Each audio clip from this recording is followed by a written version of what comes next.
तो दोस्तों आज निफ्टी में अच्छी खासी गिरावट के बाद वापस से रिवर्सल भी हुआ था, वापस से क्लोजिंग हुआ है नेगेटिव में, यानी कि रेड जोन में नेगेटिव में क्लोजिंग दिया है। ओके, तो इसका मतलब मैं बोलता हूँ आज अच्छा खासा ऊपर निकला था, तो उसका मतलब ये नहीं है कि हम बुलिश मान लेंगे।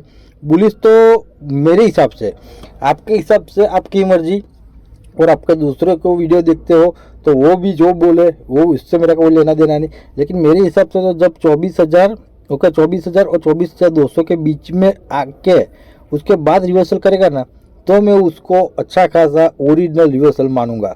और बीच में से ऊपर निकल गया, यानी कि 24,500 का साइकोलॉजिकल सपोर्ट लेके ऊपर निकला था, तो वो मैं इसको रिवर्सल नहीं मानूंगा। गिरावट होनी है, फाइनल होनी है मेरे हिसाब से 24,000 24,200 के बीच में आके रिवर्सल करेगा तो अच्छा खासा ऊपर जाएगा, वरना थोड़ा जोखिम बना रहेगा अभी। ओके, तो आज सबसे पहले हम बात करें वीबीएल की, तो वीबीएल का चार्ट क्या बोलता है दोस्तों। वीबीएल का रिजल्ट तो जो मार्केट ने एक्सेप्ट किया था उससे अच्छा आया है। ओके, गुड रिजल्ट आया है, तो उसके हिसाब से उसमें तेजी होने वाली थी, फाइनल थी। कल के दिन मार्केट हमारा अच्छा खासा गिरावट हो गया था, वरना कल के दिन न्यूट्रल या थोड़ा पॉजिटिव रहा होता ना आज के जैसा, तो ये जो प्राइस अभी क्लोजिंग दिया है ना वो कल के दिन आ जाती और आज के दिन 660 के ऊपर निकल जाता। आज के दिन अगर मार्केट न्यूट्रल या पॉजिटिव अच्छा खासा रहता कल के दिन तो ओके। तो अभी क्या, तो अभी मैं बोलता हूँ जिसने भी बाई किया है नीचे के लेवल से, ओके, यानी कि 570 मैंने एक बाइंग लेवल दिया था, 550 दिया था। ओके, रिजल्ट के पहले 550 नहीं आया था, 517 आ गया था। तो यहाँ पर बाई किया है तो बिंदास मैं बोलता हूँ होल्ड करना, प्रॉफिट बुक करने की जल्दबाजी मत करना अभी, क्योंकि ये 3 महीने के लिए अभी बुलिश हो गया है, समझ लो। ओके, 3 महीने के लिए बुलिश हो गया है, तो अच्छा खासा मैं बोलता हूँ 700 के ऊपर गति करेगा, फाइनल करेगा। मार्केट नीचे आएगा अच्छा खासा तो मैं बोलता हूँ इसमें ज़्यादा भी गिरावट नहीं होगी, जाएगा ऊपर ही जाएगा। आज उसने उसका रजिस्टेंस था वो तोड़ के ऊपर निकल गया है, क्लोजिंग भी ऊपर दिया है, लेकिन एक रजिस्टेंस 650 बन के आता है। ओके, साइकोलॉजिकल, तो मैं बोलता हूँ उसको भी अभी तोड़ देगा। अगर हमारा मार्केट थोड़ा पॉजिटिव या न्यूट्रल रहा तो उसको भी तोड़ के ऊपर निकल सकते हैं। तो बिंदास होल्ड करिए, कोई बात नहीं, नीचे की प्राइस से बाय किया है, बिंदास होल्ड। अगर आपको प्रॉफिट बुक करना है तो 680 के ऊपर मैं बोलता हूँ स्टॉप लॉस लगा के जाने देना, या फिर 680 के आसपास आए तो प्रॉफिट बुक कर सकते हो। मैं बोलता हूँ ऊपर ही जाने देना, यहाँ से थोड़ा प्रॉफिट बुकिंग आए वापिस से नीचे तो मैं बोलता हूँ वापिस से रिवर्सल करेगा, पक्का करेगा, लेकिन वेट करना पड़ेगा अच्छा मुनाफे के लिए। ओके, तो अभी होल्ड करो, 680 तक जाने दो, 600 के ऊपर 680 के ऊपर जाना है तो स्टॉप लॉस लगा के जाने देना। ओके, चलो चलते हैं नेक्स्ट स्टॉक की ओर। हाँ तो दोस्तों हमारे नेक्स्ट स्टॉक जेन टेक की ओर। तो जेन टेक का चार्ट क्या बोलता है दोस्तों। जेन टेक में 1800 बाइंग लेवल दिया था, फिर से हमने जो यहाँ पर लेवल था ट्रेड लाइन, ओके, कल के दिन तोड़ दिया था। उसके बाद आज 1700 चला गया था, यानी कि हमारी एवरेज करने का लेवल, उसके नीचे 1600 हमारी एवरेज करने का लेवल था। तो आज 1700 टच किया, यानी कि 1800 हमारी 25-30% बाइंग हो गई। 1700 पर भी आपने बाई किया, एवरेज किया है कि नहीं किया है वो मेरे को कमेंट बॉक्स में कमेंट करना। तो 1700 पर एवरेज किया होगा तो 1750 के आसपास आपकी एवरेज प्राइस आ गई होगी। ओके, 1600 लेवल उसका स्ट्रॉन्ग सपोर्ट बन के आता है, लेकिन वहाँ पर आया नहीं है, यहाँ से रिवर्सल किया है। तो अभी प्रॉफिट में हो गए एवरेज प्राइस के अनुसार, तो थोड़ा ही प्रॉफिट में हो गए, लेकिन दूसरा एक सिनेरियो वो भी बन सकता है कि ये जो सपोर्ट तोड़ के नीचे आया वापिस इधर ऊपर चला गया। ओके, यानी कि ये ट्रेड लाइन टच करने के लिए अभी वो रजिस्टर बन गया है। तो जिगजैग पैटर्न से वापिस से नीचे भी आए तो 1700 नई एंट्री चाहिए तो 1700 पर ले सकते हो फिर से, अगर 1800 पर बाय नहीं किया है तो। और 1700 तोड़ के नीचे चला जाए तो 1600 पर भी आप बाय कर सकते हो, 1600 पर एवरेज भी कर सकते हो। ओके, तो अभी मार्केट का सीना जो कौन सी दिशा में जाता है उसके हिसाब से ये शेयर अप डाउन करेगा। अगर नेगेटिव में रहेगा तो ये रिटेस्ट करके वापस से नीचे आएगा, अगर पॉजिटिव में रहेगा तो वापस से फेक ब्रेक डाउन कन्वर्ट हो जाएगा और वो ऊपर निकल जाएगा। ओके, तो इसमें अभी ध्यान रखिएगा, अभी रजिस्टर पर क्लोजिंग दिया है, ऊपर जाता है नीचे जाता है वो कल की बात है, लेकिन नीचे की ओर है तो 1700 और 1600 का लेवल आप अपने माइंड में फिट कर लेना। ओके, बाइंग का लेवल है। चलो चलते हैं नेक्स्ट स्टॉक की ओर। हाँ तो दोस्तों हमारे नेक्स्ट स्टॉक नियोजन की ओर। तो नियोजन का चार्ट क्या बोलता है दोस्तों। नियोजन में 1300 हमारा बाइंग लेवल था। ओके, 1200 भी बाइंग लेवल था, यानी कि एवरेज लेवल हमारा, एवरेज करने का लेवल। दोस्तों आज नियोजन में अच्छा खासा मैं बोलता हूँ बाइंग आया है, ऊपर भी आया है, लेकिन जो उसके ऊपर की ट्रेड लाइन है ना वहाँ पर टच करके वापिस से नीचे आया, वो है 1280 के आसपास ट्रेड लाइन है, और 1270 के आसपास जाके वापिस से नीचे आए। तो जब तक मैं बोलता हूँ ये ट्रेड लाइन तोड़ के ऊपर नहीं जाएगा ना, तब तक उसका ये दिक्कत खड़ी हो सकती है। एक बार तोड़ के ऊपर निकल गया तो समझ लो कि 1400 तक गति कर सकता है, वो फाइनल है। ओके, लेकिन अभी मार्केट का सीनारियो कैसे हो, 24,000 तक निफ्टी आएगा तब तक मेरे को थोड़ी डर लग रहा है कि शायद यहाँ से भी थोड़ा नीचे आ सकता है। लेकिन डरने की कोई ज़रूरत नहीं है। मैं बोलता हूँ 1200 के नीचे भी चला जाए अभी तो 1100 तक या 1150 तक मैं बोलता हूँ बिंदास आप एवरेज करते रहना, एड ऑन करते रहना, डीप जितना लगाए उतना एड करते रहना। जब भी ये ऊपर निकलेगा तो आज जैसी तेजी लगाए वैसी तेजी नेक्स्ट टाइम, यानी कि अगर मैं बोलता हूँ जब मार्केट रिवर्सल होगा तब लगाएगा। ओके, तो अभी बिंदास में बोलता हूँ जितना गिरो उतना बाय करते रहो। अभी उसका रजिस्टेंस तोड़ के ऊपर जाता है कि नहीं जाता है, क्योंकि अभी जहाँ तक ऊपर रिवर्सल हुआ है ना वो एक रजिस्टेंस सपोर्ट का काम कर सकता था, वही से अभी ऊपर निकला है। ओके, तो शायद सपोर्ट तोड़ भी सकता है कल के दिन, या फिर कल के दिन ऊपर भी निकल सकता है। अभी बीच में घुमा हुआ है, थोड़ी वेट कर लीजिएगा। जितना बाय किया है वो अभी ऐड मत करो और अभी प्रॉफिट भी बुक मत करो, ऊपर जाने दो या फिर नीचे आने दो, उसके बाद डिसाइड करेंगे कि कौन से लेवल से बाय करना है, कौन से लेवल से प्रॉफिट बुक करना है। ओके, चलो चलते हैं नेक्स्ट स्टॉक की ओर। हाँ तो दोस्तों, हम आगे नेक्स्ट स्टॉक कोचिंग की हो, तो कोचिंग का क्या बोलता है दोस्तों। कोचिंग में 1600 पर किस किस ने बाय किया है पहले तो वो मेरे को कमेंट बॉक्स में कमेंट करो। ओके, उसके बाद 1500 मैंने बोला था कि एवरेज करना और 30-40% नई एंट्री लेनी है तो भी 30-40% क्वांटिटी के साथ बाय कर सकते हो। लेकिन आज 1500 का लेवल भी तोड़ के 1400 पर क्लोजिंग दिया है, और मैंने बोला था कि 1500 का लेवल टूटा तो एक सीधा सपोर्ट बन के आता है 1200 का। ओके, अभी 1400 आ गए हैं, मेरे हिसाब से 1200 तक गिरावट हो सकती है अगर मार्केट ऐसा ही रहा तो। ओके, 1200 पर मैं बोलता हूँ स्ट्रॉन्ग बाइंग बन सकती है, वो भी 40 या 50%। ये मैं इसलिए बोलता हूँ कि जिसने भी इसमें अभी बाई किया ही नहीं है, किसी ने अभी इसमें बाई किया ही नहीं है, वो अभी 1200 की वेट करो। 1200 पर 40, 50 या 60% क्वांटिटी के साथ भी बाई कर सकते हो। लेकिन ऊपर के लेवल से जिसने बाई किया है 1600 लेवल, तो कमेंट बॉक्स में कमेंट करना। अगर 1500 पर बाई किया है तो भी कमेंट करना। तो उसके लिए 1200 का लेवल है एवरेज करने के लिए, तो 1200 आए तो ही एवरेज करना। सब पहले मैं क्लियरली ना बोलता हूँ, 1200 आके ओके 1200 आके जो रिवर्सल कराएगा ना वो अच्छा खासा अप मूव लगाएगा, वो फाइनल है। ओके, तो अभी वेट एंड वॉच करो, 1200 की वेट करो, आ जाए तो बिंदास में बोलता हूँ बाई करने का अपॉर्चुनिटी मिलेगा। ओके, चलो चलते हैं नेक्स्ट स्टॉक की ओर। हाँ तो दोस्तों, हमारे नेक्स्ट स्टॉक इरिडा की हो, तो इरिडा का क्या बोलता है दोस्तों। इरिडा कल के दिन 206 पर आया था, तब मैंने टेलीग्राम में बोल दिया था कि बाई मत करना, अभी गिरावट अच्छी खासी हो रही है। उसका एक जो टारगेट आया था 190 के आसपास, 190 के आसपास मैं बोलता हूँ 25-30 या 40% क्वांटिटी बाय कर सकते हो, ऐसा बोला था। ओके, 40-50% भी बाय कर सकते हो, ऐसा बोला था रिस्क लेने के लिए। आज कल के दिन तो बाय नहीं किया होगा, लेकिन आज 190 जो उसका सपोर्ट लेवल था वही से ही रिवर्सल हुआ है अभी।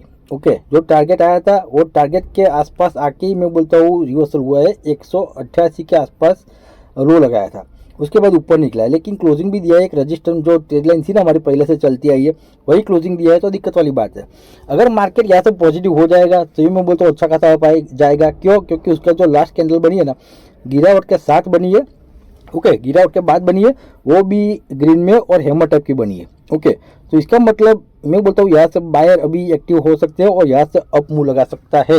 ओके, तो अभी क्या करना है, तो अभी इसमें मैं बोलता हूँ 190 के लेवल पर जो मैंने बोला था कि आ जाए तो बाय कर लेना, बाय किया है तो बिंदास में बोलता हूँ होल्ड करना। ओके, होल्ड करना और प्रॉफिट बुक करना है तो मैं बोलता हूँ 220 या 230, उससे ऊपर मत जाने देना।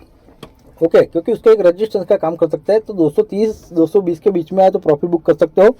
लेकिन आपने बाई किया है कि नहीं किया है कमेंट बॉक्स में कमेंट करना, क्योंकि उसका जो टारगेट था 190 के आसपास, वो मैं 1 वीक 2 वीक पहले भी बोलता था कि 190 का टारगेट उसका है, तो 190 और 200 के बीच में एक बार आना चाहिए।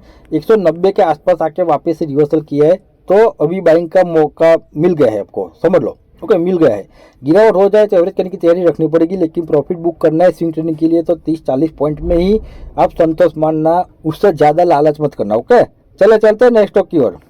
हाँ तो दोस्तों, हमारे नेक्स्ट स्टॉक टीटागढ़ की हो, तो टीटागढ़ का क्या बोलता है दोस्तों। टीटागढ़ में 1200 हमारा बाइंग था और 1200 अभी वो रेजिस्टेंस का काम भी करता है, स्ट्रॉन्ग रेजिस्टेंस का। ओके, यहाँ से अच्छी खासी बाइंग तो आई है, अच्छी खासी मूवमेंट भी आई है, लेकिन 1200 के लेवल को ऊपर निकल गया था, लेकिन सस्टेन नहीं कर पाया, 1200 के नीचे क्लोजिंग दिया है। ओके, और यहाँ से गिरावट के बाद मैंने बोला था कि 1000 का उसका एक सपोर्ट बन के आता है, 1000 आए तो बाय कर लेना, लेकिन एवरेज करना, ऐसा बोला था। लेकिन बार बार 1100 के लेवल पर वो आके चला जाता था, तो यहाँ पर मैंने बोल दिया था 3-4 दिन पहले कि आप रिस्क ले सकते हो 25 या 30% क्वांटिटी के साथ। ओके, अगर आपने आज 1100 के लेवल पर आया था और 1100 पर 25-30% क्वांटिटी बाई कर लिया होता, तो 1100 हमारा बाइंग और 1200 हमारा प्रॉफिट बुकिंग दोनों लेवल आज के दिन कंप्लीट हो गए हमारे। ओके, दोनों लेवल 1100 और 1200 बाइंग और प्रॉफिट बुकिंग दोनों लेवल हमारे यहाँ पर कंप्लीट हो गए।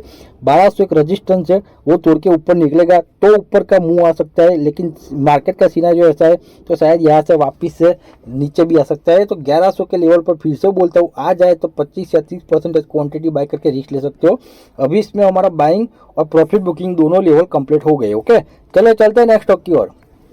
हाँ तो दोस्तों हमारे नेक्स्ट स्टॉक CDSL की हो, तो CDSL का चार्ट क्या बोलता है दोस्तों। CDSL में 1600 जो मैंने बोला था वही से प्रॉफिट बुकिंग आ गया, और बोला था कि प्रॉफिट बुकिंग आएगी तो अच्छा खासा मैं बोलता हूँ उसका एक सपोर्ट बन के आता है 1400 तक। ओके, अगर बाई करना है तो 1400 तक की वेट करनी है, लेकिन सपोर्ट बन के आता है 1350। तो भी मैं बोलता था कि 1400 के लेवल पर आप बिंदास मैं बोलता हूँ 25-30 या 30-40% क्वांटिटी बाय करके चल सकते हो, क्योंकि 1400 के लेवल के आसपास आके वो रिवर्सल होगा, पक्का होगा, 100% होगा।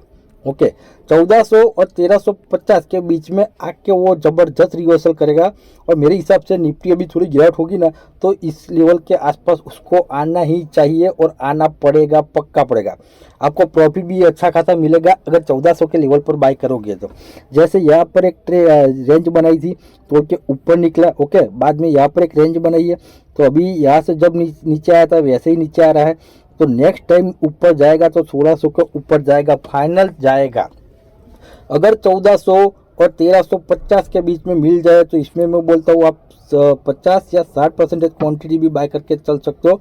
अगर रिस्क लेना चाहते हो तो 60 या 70% क्वांटिटी भी बाय कर सकते चल सकते हो, लेकिन गिरावट हो जाए तो 1200 तक एवरेज करने की भी तैयारी रखनी पड़ेगी और होल्ड करने की भी तैयारी रखनी पड़ेगी। ओके, चलिए चलते हैं नेक्स्ट स्टॉक की ओर।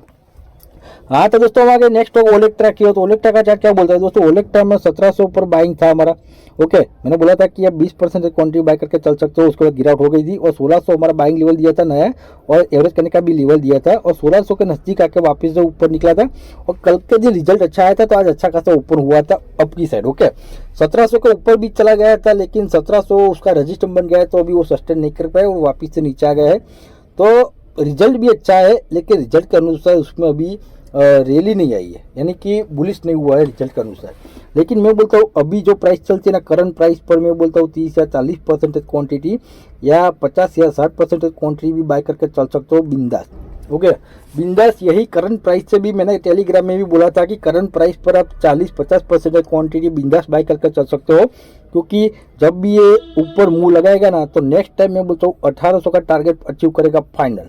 ये लिख के ले लो, 1800 का लेवल फाइनल अचीव करेगा। अगर कल के दिन भी यहाँ पर गिरावट हो जाए तो 1600 के लेवल पर फिर से मैं बोलता हूँ आपको 40, 50, 60, 70% क्वांटिटी तक बाय करना है तो बिंदास कर लेना, उसके बाद होल्ड करना, 1800 पर प्रॉफिट बुक करना। ओके, 1700 के ऊपर जाए तो स्टॉप लॉस लगा के जाने देना, लेकिन कंप्लीट प्रॉफिट बुक करना है तो 1800 के लेवल पर जाने देना बिंदास। आपको मैं बोलता हूँ अच्छा खासा प्रॉफिट मिलेगा। रिजल्ट उसका वो जबरदस्त आया है VBL जैसा, तो ऊपर जाना तय है। लेकिन अभी क्या है कि सटक से ऊपर निकल गया था ऊपर। ओके, यहाँ से ऊपर निकल गया था तो प्रॉफिट बुकिंग आनी जाहिर सी बात है, जिसने नीचे से बाई किया होगा। तो अभी प्रॉफिट बुकिंग है, दूसरा कुछ नहीं है, ये रैली लगाएगा जबरदस्त ऊपर। ओके, तो बिंदास करंट प्राइस और कल के दिन 1600 के आसपास भी मिले तो भी मैं बोलता हूँ 40 से लेके 70% क्वांटिटी बाय करके चल सकते हो। ओके, चलो चलते हैं नेक्स्ट स्टॉक की ओर। हाँ तो दोस्तों हमारे नेक्स्ट स्टॉक KPIT की हो, तो KPIT का चार्ट क्या बोलता है दोस्तों। KPIT का रिजल्ट जितना चाहिए था उतना नहीं आया है, क्वार्टर टू क्वार्टर अच्छा नहीं आया, लेकिन ईयर टू ईयर समझ लो कि अच्छा आया है। ओके, तो क्वार्टर टू क्वार्टर कम रिजल्ट आया है, यानी कि नेगेटिव रिजल्ट आया है, तो उसके हिसाब से मैं बताऊँ एक मंथ। ओके, एक मंथ के लिए तो ये समझ लो कि आपको एक ही रेंज में घुमा रहेगा, यानी कि 1600 के नीचे 1500 के नीचे भी जा सकता है, 1600 के नीचे भी जा सकता है। ओके, 1500-1600 की रेंज समझ लो कि उसके अंदर आ गई। एक महीने तक उसी में घुमा रहेगा, ऊपर जाने का कोई चांसेस नहीं है एक मंथ के लिए। तो इसमें अभी स्विंग ट्रेडिंग के लिए कोई अपॉर्चुनिटी नहीं है। ओके, हाँ, लेकिन गिरावट होते होते मैं बोलता हूँ 1400 तक आ जाए। ओके, भले रिजल्ट नेगेटिव है, लेकिन 1400 तक आ जाए गिरावट होते होते, तो मैं बोलता हूँ बिंदास 40 या 50% क्वांटिटी बाय करके चलना, उसके बाद होल्ड करना। ओके, 1400 तक गिरावट होते होते आ जाए तो। ओके, यहाँ पर मैंने बोला था कि 1700 हमारा बाइंग लेवल बनता है, क्योंकि यहाँ पर 1700-1800 हमारा buying level selling level complete हो गया था। 1700 के लेवल पर मैंने बोला था फिर से 20-25% क्वांटिटी बाय कर सकते हो, उसके बाद गिरावट हुए तो 1650 तक बाय कर सकते हो या एवरेज कर सकते हो। बार बार 1650 से ऊपर जा रहा था, यानी कि अभी सपोर्ट पे आके ही खड़ा है, और सपोर्ट ही मैं बोलता हूँ समझ लो कि सपोर्ट भी अभी टूट सकता है गारंटी के साथ। सपोर्ट भी टूट सकता है। अभी क्या करना है कि 1650 1700 पर बाई किया तो 1650 पर एवरेज मत करना, अगर कर दिया है तो होल्ड करना, कोई बात नहीं। लेकिन अभी सेकंड एवरेज करनी है तो 1400 की वेट करना, 1500 की भी नहीं, 1400 की सीधी वेट करना है। 1400 आए तो ही आप एवरेज करना, उससे पहले नहीं। ओके, बाकी इसमें अभी बाइंग का कोई अपॉर्चुनिटी नहीं है। जिसने भी बाई किया है 1700 के लेवल पर और 1650 पर बाई किया है तो भी उसको मैं बोलता हूँ होल्ड करना। 20-25% जितनी क्वांटिटी बाई की है होल्ड करना, कुछ करना नहीं है। ओके, बस दोस्तों इस वीडियो में इतना ही। वीडियो अच्छा लगा तो वीडियो को लाइक कर दीजिएगा, चैनल को सब्सक्राइब कर दीजिएगा और वीडियो को शेयर कर दीजिएगा। जय हिंद, जय भारत।